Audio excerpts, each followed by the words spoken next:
Tito capítulos 1 al 3. Recuerdo hace unos años que era monitora en un movimiento diocesano de la Iglesia y hicimos una sesión sobre la importancia de la Biblia. Y justamente yo ya empezaba a estudiarme la Biblia, de hecho ya estaba grabando los episodios. Me impactó porque conforme iba buscando cosas para acercarme a ese público adolescente y enseñarles sobre la importancia de la palabra, me topé con un vídeo que salía que realmente la Biblia es como el manual de instrucciones de la vida. O sea, literalmente, cuando te llega a ti un móvil, te llega con instrucciones, igual que cuando te llega una consola, cuando te llega cualquier cosa, suele venir con instrucciones, pero ¿qué sucede? Que nunca las leemos. Por eso tal vez a los X años la batería nos peta o no nos funciona o tenemos que cambiar de móvil porque tal vez no hemos tenido en cuenta ese manual de instrucciones. Y esto es lo que nos pasa con la Biblia, que ahí lo tenemos, pero pues no solemos ir a mirarlo. Y esto es una realidad, o sea, realmente en la Biblia aparecen historias de miles y miles de personas y diferentes situaciones que siguen pasando a día de hoy, porque sí, la cultura obviamente va cambiando, pero las personas seguimos siendo igual, con los mismos comportamientos, mismas actitudes. O sea, el trabajar el carácter ya es algo de cada uno y es algo que cada uno elige, porque tú puedes elegir seguir como estás ahora para toda tu vida, o sea, cada uno es libre de elegir lo que quiera. Entonces, pues esto me llamó especialmente la atención porque muchas veces tenemos las cosas a nuestro alcance y sobre todo las respuestas a aquellas preguntas que nos hacemos y pues no nos damos cuenta. Y lo tenemos hoy en día muy accesible. O sea, hoy en día, por ejemplo, lo que es la Biblia, la tienes por todos lados. O sea, si no la tienes en físico, la tienes por internet. O sea, con tu móvil, simplemente sacar tu móvil y buscar en internet ya tienes acceso a la información que tú quieres. Pues bueno, pues así un poco la introducción. Lo que vi también en este estudio y lo que me motivó a ponerle este título fue que la Biblia es un libro que nos dice cómo vivir. No siempre nos gusta, porque es verdad, o sea, no siempre nos gusta que nos digan la verdad y hay cosas que no nos gusta que nos digan porque pues nos duele o nos cuesta o no nos apetece cambiarlo, pero siempre necesitamos escuchar cómo espera Dios que vivamos nuestras vidas. ¿Por qué? Porque Dios siempre quiere lo mejor para ti. O sea, muchas personas dicen, pero a Dios ¿qué le importa? No sé qué, no sé cuánto. Pero si lo piensas, o sea, si tú piensas que una persona quiere lo mejor para ti, ¿cómo no vas a escuchar a esa persona? Si es justamente la persona que más quiere que te vaya bien en la vida y la persona que quiere que seas feliz en plenitud. O sea, al final tenemos que pensar en esto. Pues bueno, también os quería introducir un poco quién es Tito. O sea, Tito fue un cristiano griego, fue un colaborador de Pablo frente a la comunidad de Creta, que fue una gran isla en la costa de Grecia. Entonces, Tito sí que es cierto que no aparece en el libro de Hechos, pero se menciona con frecuencia en las cartas de Pablo y la evangelización. Él era maestro de maestros, que ahora lo veremos más en profundidad. Y esta carta, pues es eso, es una carta que dice que es dirigida a Tito, pero también era dirigida a los cristianos de la isla de Creta. Más cosas sobre Tito. Tito fue el primer obispo de Creta. La iglesia lo honra como santo y su fiesta es el 26 de enero. Junto a San Timoteo, que esto os contaba cuando comenté el libro de Timoteo, las epístolas, que justamente lo leí todo, tanto Timoteo como Tito, en el día de su fiesta. O sea, cuando llegó la fiesta de ellos estaba yo leyendo Tito y Timoteo y me dio mucha impresión y me encantó porque es como wow, o sea, como que el Señor justamente ha coincidido que adelante, atrás y tal los tiempos para que cada cosa sea en su lugar. O sea, los tiempos de Dios siempre son perfectos. Y bueno, pues más cositas sobre esto. Pues Tito, por ejemplo, Pablo se tuvo que separar de Tito porque ellos dos trabajaban juntos esparciendo el evangelio y estableciendo iglesias. Pero a pesar de que Tito se quedase a realizar una tarea difícil, Pablo consiguió seguir instruyéndolo y animándolo. Y a través de esta carta pues vemos un ejemplo de cómo Pablo, a pesar de que se tuvo que ir, pues continúa a su lado. El mensaje clave es que la vida cristiana no es solo creer, sino reflejar la fe en la forma de vivir. O sea, nosotros podemos decir, soy cristiano. Pues muy bien, o sea, me alegro un montón de que seas cristiano, pero si no lo demostramos con obras, nadie te va a creer que eres cristiano o va a decir, pues entonces no quiero ser cristiano.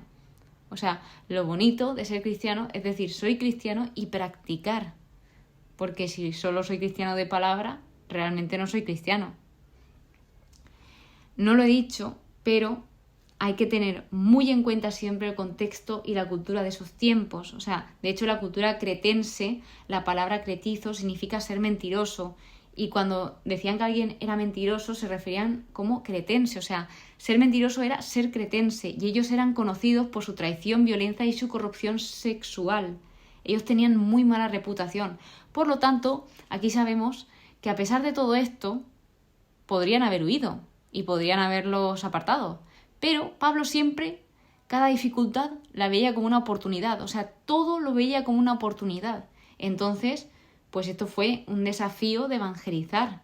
Además que Creta tenía puertos estratégicos y esto era perfecto para Pablo para empezar una red de iglesias. Sin embargo, también hay que decir, es que esto es muy extenso, pero cayeron en manos de líderes cretenses corruptos. O sea, estas personas eran personas como muy duras y también, como lo he comentado, muy violentas. Así que, pues empezando ya a meternos en los capítulos, esta carta contiene toda una teología del apostolado. O sea, aquí podemos ver cómo Pablo da instrucciones a Tito sobre cómo debe elegir a personas o cómo debe establecer cargos en la iglesia, porque era necesario que hubiese un orden. Pero eso, tanto en la iglesia como en el mundo entero, es necesario que haya un orden, porque si no, esto sería un caos. Entonces, pues él, como siempre, saluda en todas las cartas, se presenta, le indica que es el encargado de transmitir la fe y la verdad con la esperanza de la vida eterna prometida por Dios que no miente. O sea, aquí nos está diciendo que todo lo que Dios dice es cierto y que Dios es fiel a aquello que dice. Además de que también Pablo está diciendo que él tiene una responsabilidad. Y continúa con la institución de los presbíteros, que Tito debía establecer presbíteros. Como os comentaba, la iglesia necesitaba orden y liderazgo y a Tito se le ordena corregir a las iglesias y hacerlo mediante el nombramiento de los líderes piadosos. Obviamente, nunca iba a encontrar a personas perfectas porque no somos perfectos, nadie es perfecto. Sin embargo, pues sí que hay personas que son más aptas para el cargo que otras, para que se establezca ese orden. Por tanto, sabemos que Pablo fundaba las iglesias y dejaba a otros el cuidado de completar la formación de los cristianos. Eran necesarios, pues, como los presbíteros, los episcopos, que son jefes de comunidades locales, encargados no solamente de la administración temporal, sino de numerosas funciones propiamente religiosas. Y te explica el cómo debe ser. O sea, sobre todo lo que destaca es sobrio. Y luego dice que debe ser justo, que esto debe ser recto para con los hombres, santo, recto para con Dios, y dueño de sí mismo, recto para consigo mismo. O sea, fijaos cómo hay rectitud tanto para los demás, para Dios y para Él mismo, o sea, para cada uno de nosotros. También denuncia a los falsos doctores, les hace ver la verdad, que había muchas personas que se encargaban de distorsionar la realidad, se aprovechaban de otros, de modo que lo que Pablo les dice es que les reprenda severamente. ¿Y por qué? Porque de esta manera, por el carácter que ellos tenían, o sea, él les tenía que reprender de una manera directa, o sea, cada uno somos diferentes, cada uno somos de una manera y a cada uno nos llegan las formas de una forma diferente. Y a ellos, en ese contexto y en esta cultura, se les debía reprender de esa forma, dice, a fin de que conserven la sana fe y no den oídos a fábulas judaicas, ni a mandamientos de hombres que se apartan de la verdad. O sea, Pablo siempre defiende la verdad por encima de todo. O sea, su foco es Jesús y obviamente Jesús donde te lleva es a la verdad, o sea, a ver. Profesan conocer a Dios, mas con sus obras le niegan, son abominables y rebeldes e incapaces de hacer una sola obra buena, cosa que también se destaca mucho en las cartas de Pablo, de hacer buenas obras. Sobre todo lo que destaca es hagan buenas obras y que hagáis lo que hagáis, haced cosas buenas, hacedlo con amor. Luego, otra cosita que es importante saber es que era mucho más difícil convertirse viniendo del judaísmo que convertirse siendo de un gentil, es decir, siendo un no judío. ¿Por qué? Porque los cristianos de trasfondos paganos inmediatamente sabían que ellos tenían que rechazar todo lo que era su anterior entendimiento acerca de los dioses, pero los cristianos que provenían del judaísmo tenían que aceptar ciertas cosas y abandonar otras. Y esto, pues frecuentemente, es mucho más difícil. O sea, claro, les habían educado de una manera y de repente les está diciendo, no, ahora la ley ya no hace falta que la sigáis porque ahora sois salvos por la fe en Cristo. O sea, y esto es como que les explotaba la cabeza. Y bueno, en cuanto a esa, muchas más cosas. Entonces, pues era lógico que a los cristianos que venían del judaísmo les costase todo muchísimo más, porque habían cosas que pues no las entendían completamente, igual que pues nos puede pasar a todos, hay cosas que no entendemos, que tal vez entendamos en otro tiempo, que esto es totalmente normal, o que no entendamos, es que no pasa nada, hay veces que no tenemos por qué saberlo todo. En el capítulo 2 le habla Pablo a Tito de deberes propios de algunos fieles, y aquí lo que nos viene a decir es cómo debe enseñar Tito a los diferentes grupos de personas en la iglesia, cómo vivir y pensar correctamente. Entonces le empieza a decir, tú, sin embargo, o sea, este cambio con respecto a los falsos doctores. Entonces le está diciendo, tú, sin embargo, enseña lo que es conforme a la sana doctrina. Y habla tanto de los ancianos, de las ancianas, de cómo deben ser, cómo deben comportarse, de los jóvenes, que se les anime para que sean sensatos en todo, para que sean prudentes. Luego, muéstrate dechado de buenas obras. O sea, que ya no solo de esas lecciones, sino que con su ejemplo también dé lecciones. O sea, no siempre las personas aprenden cuando tú les explicas algo, sino cuando te ven hacerlo o cuando ven ese gran ejemplo tuyo. Entonces, dice, para que el adversario se avergüence, no teniendo nada malo que decir de nosotros. Los esclavos que muestren respeto a sus amos, que muestren fidelidad perfecta para honrar en todo la doctrina de Dios nuestro Salvador. ¿Esto por qué lo decían? Porque había una confusión con que los amos debían de tratar igual a los esclavos. Entonces los esclavos como que se vinieron arriba y estaban tratando fatal a los amos, entonces los estaban dejando de respetar. Por eso lo que ellos defienden es el respeto hacia los demás, sean quienes sean. También habla de Dios, o sea, de qué hizo Jesús por nosotros. Se ha manifestado la gracia salvadora de Dios a todos. Él nos enseña, Él se entregó por nosotros a fin de rescatarnos de toda iniquidad y purificar para sí un pueblo que fuese suyo, deseoso de buenas obras. Ahí cómo va remarcando lo de las buenas obras. Has de enseñar, exhortar y reprender con autoridad. Y esto debía de respaldarlo con su vida. Que nadie te menosprecie. En el capítulo 3 habla de los deberes generales de los fieles y dice, insísteles para que estén prontos para toda buena obra, sean apacibles, mostrando una perfecta mansedumbre con todos los hombres. O sea, el ser buenos con todos, habla de con todos, no, con todos menos, no. Dice, buenos con todos, hacer buenas obras con todos, sean quienes sean. Y también que debemos reconocer, pues, quiénes hemos sido nosotros en el pasado. O sea, lo que Pablo reconoce es que, pues, también nosotros fuimos de esta forma y de la otra forma, como lo que estamos viendo. Entonces, siempre es muy importante recordar lo que Dios ha hecho en nuestra vida. ¿Por qué? Porque esto desarrolla primero la gratitud por cómo Dios nos ha transformado. Luego la humildad cuando vemos que fue su obra lo que nos ha cambiado y no hemos sido nosotros.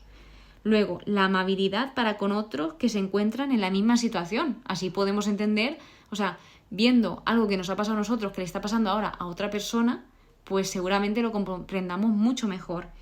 Y por último, pues la fe en que Dios puede cambiar a los que aún siguen en ese lugar que nosotros estuvimos en algún día. Entonces esto es muy bueno para recordar quiénes éramos, quiénes somos y de dónde nos ha sacado Dios o en quiénes nos ha convertido Dios, que esto es precioso, el cómo Dios nos va moldeando y nos va haciendo mejores personas si nosotros nos dejamos, porque Dios nunca te va a hacer mala persona, nunca. O sea, la Biblia habla en todo momento de amor, de respeto, humildad, bondad, misericordia, perdón, mansedumbre, el servir a los demás, el poner a los demás por delante de ti. O sea, nunca te enseña a hacer nada malo. De hecho, te ayuda a ver aquellas cosas que son malas y te da como consejos, métodos, no sé cómo explicarlo, para pues intentar no hacer esas cosas que te llevan a estar mal o aquello que te puede perjudicar. Pero ya te digo, esto con total libertad, que es otra cosa que también enseña la Biblia, la libertad, que somos libres, que nadie nos esclavice. Luego, se manifestó la bondad de Dios y su amor a los hombres. Él nos salvó. no solo por las obras de justicia que hubiésemos hecho nosotros, sino por su misericordia, mediante el baño de la regeneración y la renovación operada por el Espíritu Santo, que derramó sobre nosotros. Y esto habla de Jesucristo para que, justificados por su gracia, fuésemos constituidos herederos, viviendo con la esperanza de vida eterna. O sea, estas son las razones de por qué nos salvó. O sea, nos salvó porque Él quiso, porque fue su voluntad y Él quería que fuésemos libres. Y no es por nuestros méritos. O sea, nosotros, por mucho que trabajemos para Dios, o sea, no vamos a ganar la salvación porque Él ya nos la ha dado. O sea, Él nos la ha regalado porque Él ha querido. Es un regalo. Y después le da Pablo a Tito unos consejos particulares. Le dice, mantente firme. Los que creen en Dios traten de sobresalir en la práctica de las bellas obras.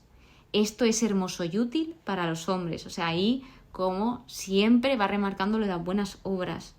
Evita discusiones sobre la ley, son inútiles y vanas. Rehúye al sectario. O sea, aquí habla del hombre herético. Y básicamente lo que dice en estos versículos es que él se enfoque en la palabra de Dios, que ponga su foco en la palabra de Dios y no en la palabra del hombre, porque obviamente el hombre te puede desorientar. Por último, dice, cuida de proveer todo lo necesario, que nada les falte. O sea, esto siempre refiriéndose a la preocupación por los demás. Que aprendan también los nuestros a sobresalir en las bellas obras, atendiendo a las necesidades urgentes para que no sean, bueno, aquí dice, para que no sean unos inútiles, y en otras traducciones dice, para que no sean personas que no den fruto, sino que den fruto.